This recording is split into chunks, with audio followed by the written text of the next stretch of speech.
Hello everyone, it's me Amanda coming from the Fantasy Sports Review Weather Center. I hope you all had a great Christmas and a happy new year, partied hard, and are now ready to get back to some serious NFL playoff business.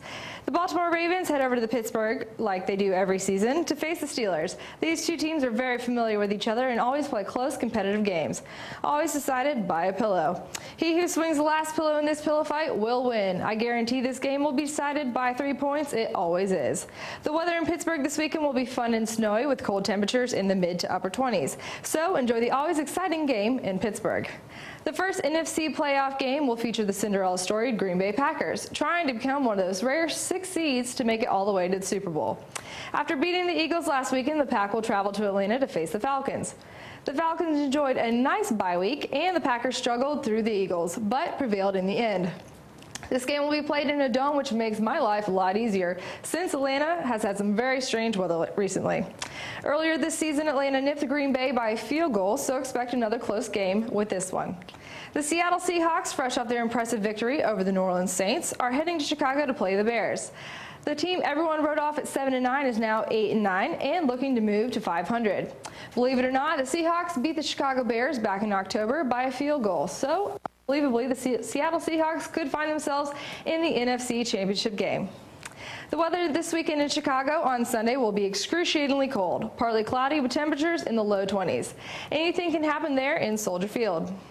Finally, the last game of the weekend will feature the New York Jets traveling north to face their division rival, the New England Patriots.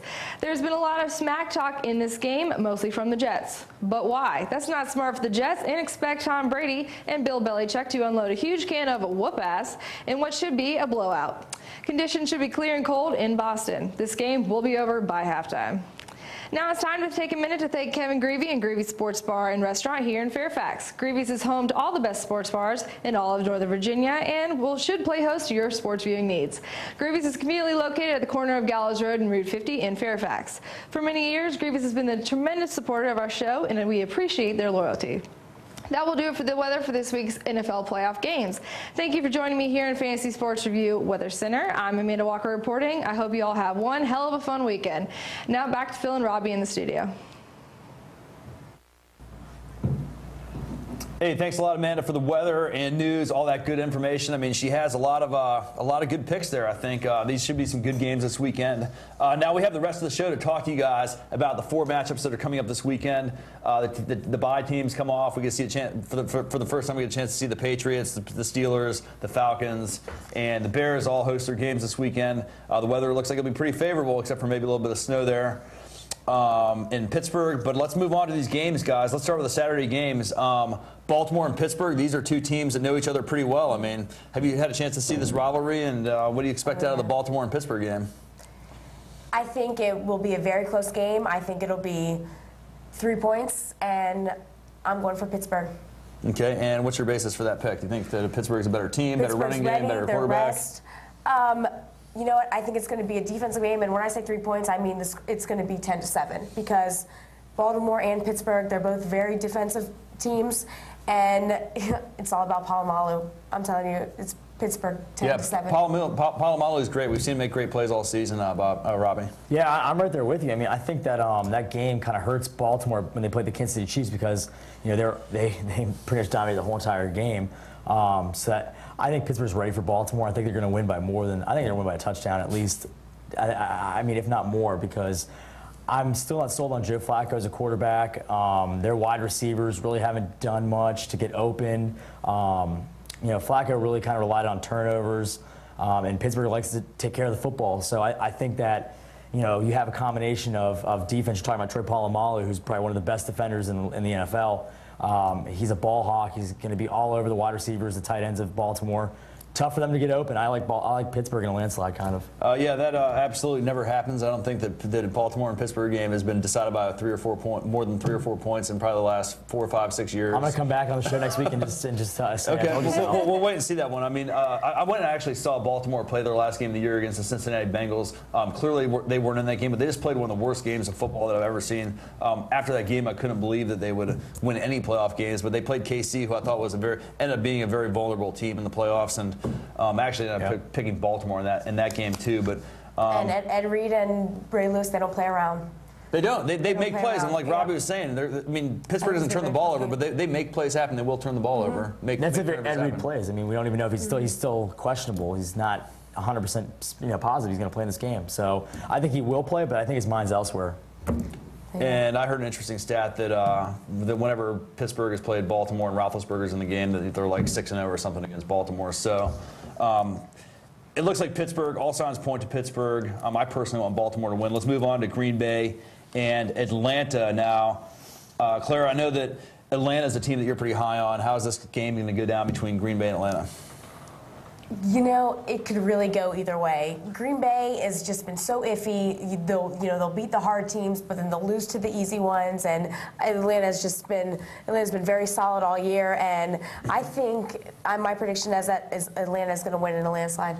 And a landslide, the blowout, Robbie. You see that? I mean, I gotta keep going with my Super Bowl pick, Green Bay Packers, because I had whoever won that game last Sunday between the Eagles and Packers. I had them going to the Super Bowl, so I'm gonna stick with that. I'm gonna stick with Green Bay. I know Matt Ryan is great at home. He's only lost 2 games his whole entire career at home. So how can you bet against a guy like this? But the spread's only 2 points, which leads me to believe that Green Bay should be favored if this was played elsewhere. I like the Packers. I think that.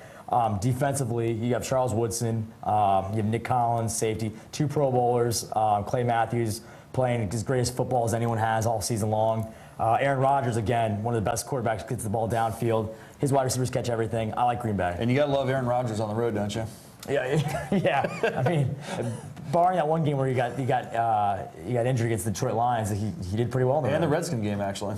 Yeah, he got injured in that game. Exactly. So barring 2 injuries, I mean, he's perfect on the road. These are clearly 2 of the best teams in the NFC, and they're really actually 2 of the best teams in the playoffs, both balanced on offense and defense. I think very similar teams, really.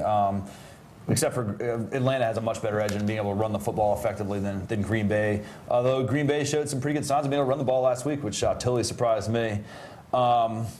It's a total toss-up in my eyes. I think Green Bay's a better team, too. Let's move on to the Sunday games, you guys. We have sort of the Cinderella Sweethearts here, the Seattle Sweethearts, we can call Sweethawks, we can call them from now on. The Seattle Sweethawks are playing the Chicago Bears. This is a game, I know a lot of people don't think that Chicago is that great. People know that Seattle is not that great, although they really proved us all wrong last weekend, didn't they, guys?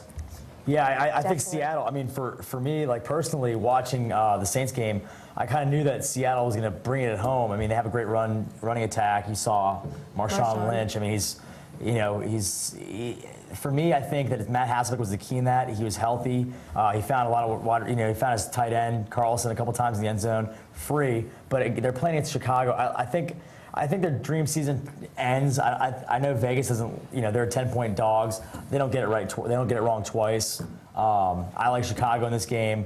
I like the special teams to become a factor because you have Devin Hester, all season long. He's a game changer at that position. And then you also have Jay Cutler. Let's face it. I mean, he's primed for the big spotlight. And what better way to do it at home against a team that you should beat? So we'll see if he can lay it on the line and prove worthy enough to beat the Seattle Seahawks. I know that they're riding this emotional high, but I like Chicago in this game, probably by 2 touchdowns. I think it's going to be a very close game because, Chicago D definitely does not disappoint. I have them on my fantasy team. I love Chicago D. My only concern is Jay Cutler.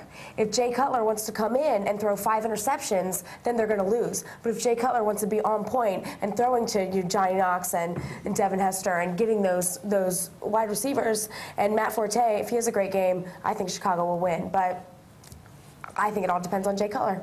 I think the Seattle what are we calling it? The Sweethawks. The Seattle Sweethawks absolutely played their most perfect possible game they could last week. Hasselbeck had a perfect game. Made that one little interception at the start of the game. Marshawn Lynch with what everybody is saying, and I totally believe is one of the greatest runs you'll ever see any running back is capable of making in that game under those conditions. I mean, yeah, granted the Saints were trying to strip the ball from him on that run. That made his run a little bit easier, but still, man, 9 broken tackles on that game-winning touchdown run was just something that you'll see for the rest of your life, really. I mean, yeah, you're right. It was pretty awesome. One of the best runs ever in NFL. I think that the Sweethawks are legit, man. I mean, not legit, but they have a chance here. They played Chicago. Robbie, I don't know if you remember this, but they played them earlier back in October, and they actually beat Chicago in Chicago the week either before or after the Redskins game. So Seattle. But how long ago was that? Was that like 3 months ago? It was a couple months ago. I think the teams have gotten a little bit better. I think Chicago now knows their identity on offense a little bit better. I mean, they couldn't even punch it in. They had 4 tries in the red zone.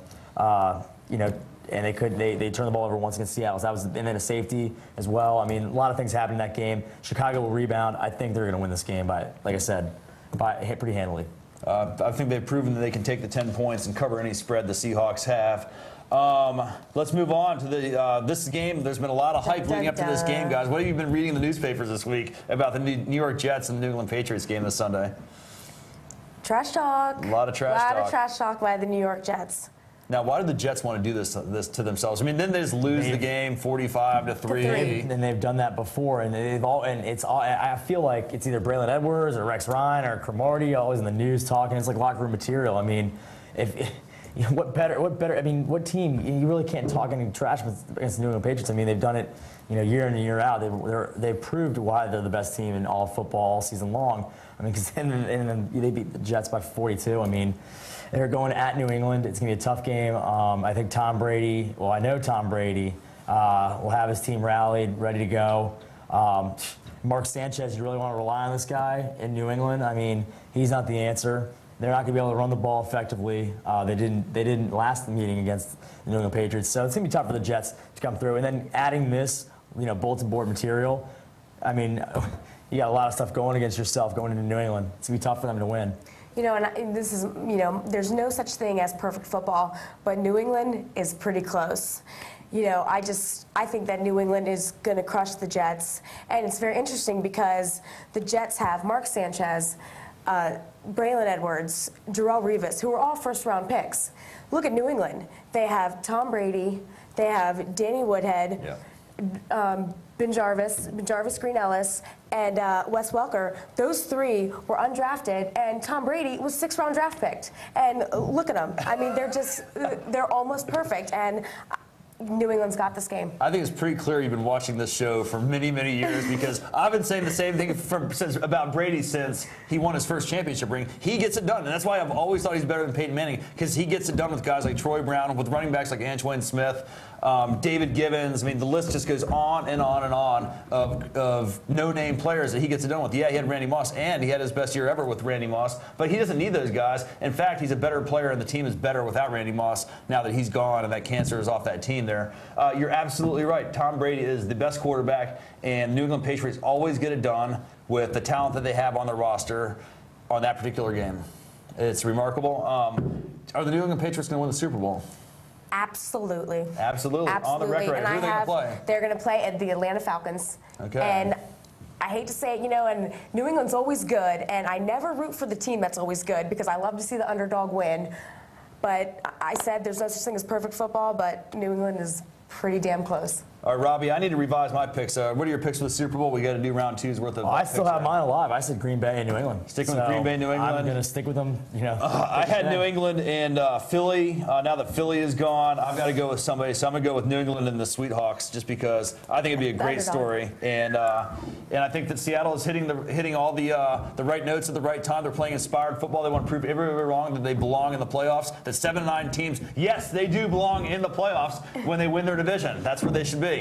And that's great, though. This has been a great show. I think we broke down just about everything we need to break down. Robbie, good to see you again. Clara, thank you so much for coming and joining us on the show. Thank you guys so much. I had a blast. And great. And thanks to Steve for directing the show under very intense circumstances, and Dave Fusco for joining us in the control room. And thanks for joining us on Fantasy Sports Review. And we'll see you guys next week. Goodbye, everybody. Thank you, guys.